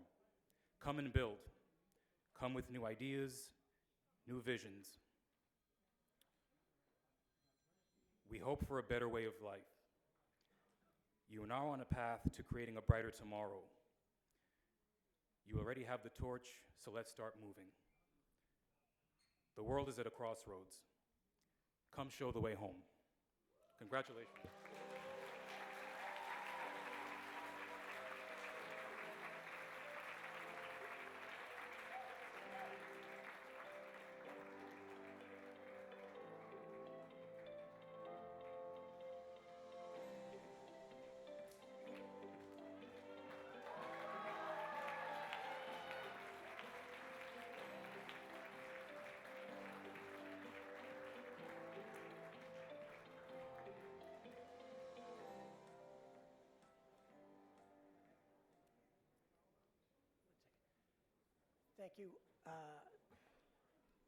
Thank you, graduates, and thank you, Walter, for that beautiful poem. Before we move on, I understand that Executive Director Henry Garrido has escaped from City Hall and is in the room. Is that in the house? Is he here, Henry? No. Oh, okay. Okay. Then let me bring it back to Gladys. We're almost there. Today, we celebrate the accomplishments of our graduates. However, no commencement would be complete without recognizing those individuals who have been instrumental to bringing our graduates success. Will the administrators and staff of SLU please stand?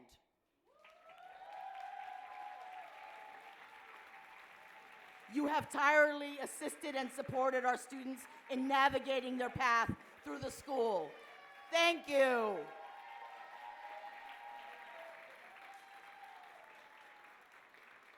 Will the faculty please rise? Teacher, challenger, taskmaster, co-explorer, mentor, counselor, friend, core of our institution, pulse of the academy. Singularly and collectively, you have provided our student body with the extraordinary educational foundation. Please accept the sincere gratitude of our entire college community. Thank you.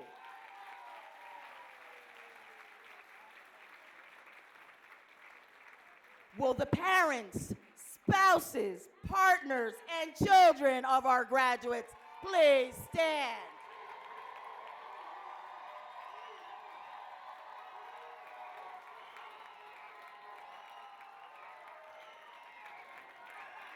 Your support, encouragement, patience, sacrifice, financial assistance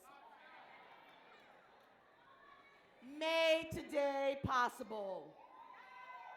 You are most deserving of our gratitude and thanks. On behalf of the School of Labor and Urban Studies community, please accept our heartfelt appreciation for entrusting to us those who are most precious to you. Thank you. Now, please. Now, to our beloved graduates, the first graduating class of the School of Labor and Urban Studies.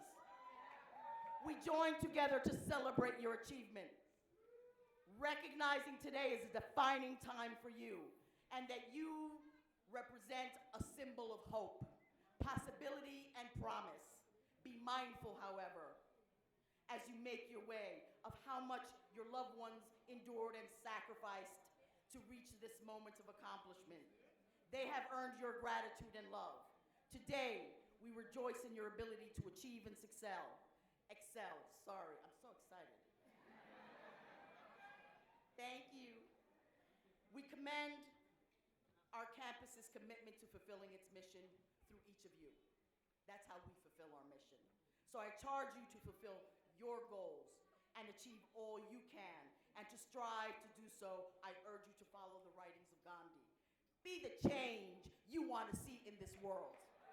Godspeed to class of 2019, inaugural class of the School of Labor and Urban Studies. And now, please welcome the SLU Commencement Chorus, led by our own SLU graduate, Jesse Olson, with a special music surprise to come.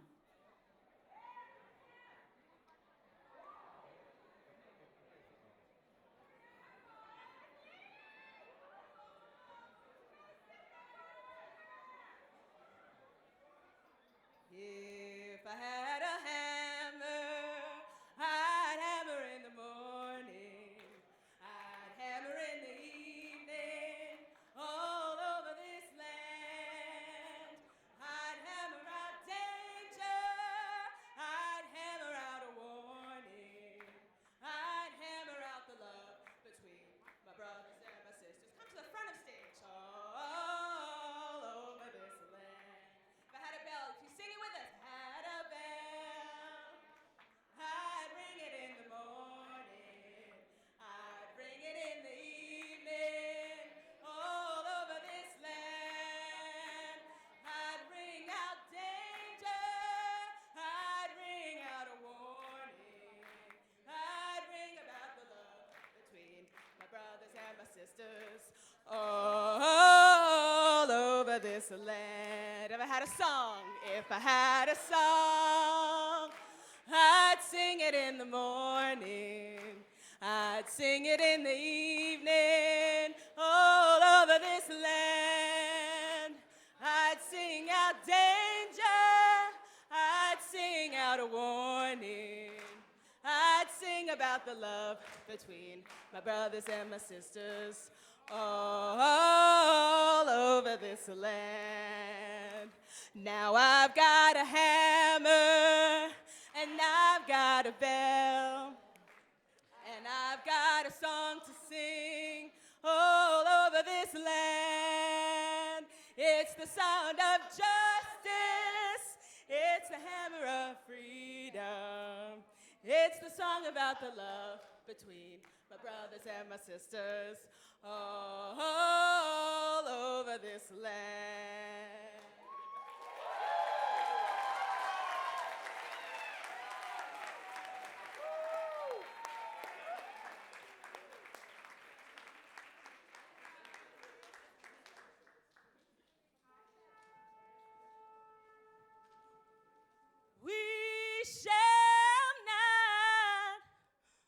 We shall not be moved.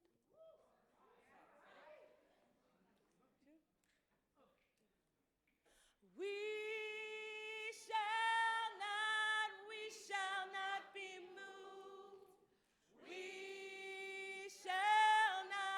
We shall not be moved, just like a tree that's planted by the water. We shall not be moved.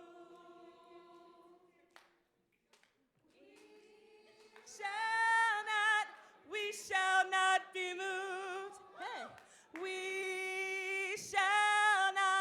We shall not be moved. Yaramo. Just like a tree that's planted by the water. We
just like a tree that's planted by the water.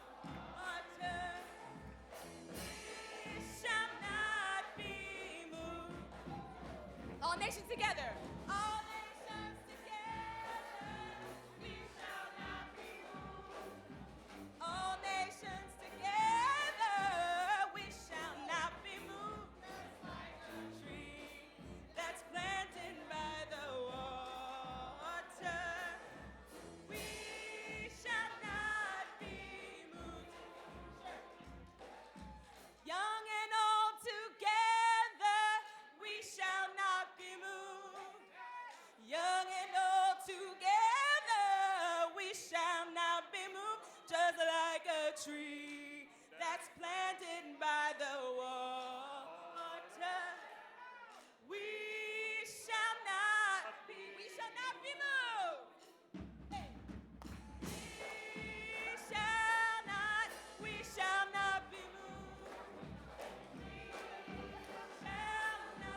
We shall not be moved. Just like a tree that's planted by the water.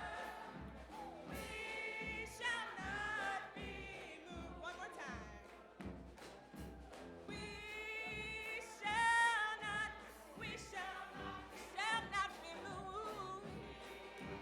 Shall not, we shall not be moved, just like a tree that's planted by the water.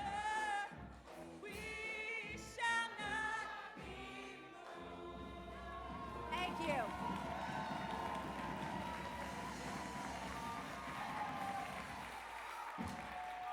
Jesse Olson and the SLU Commencement Chorus, the Rude Mechanical Orchestra, they're going to take us out.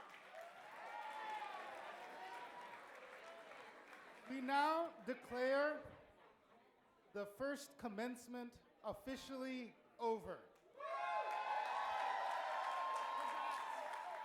Please allow for the graduating class to exit the auditorium first, followed by faculty and guests. Thank you. Thank you all.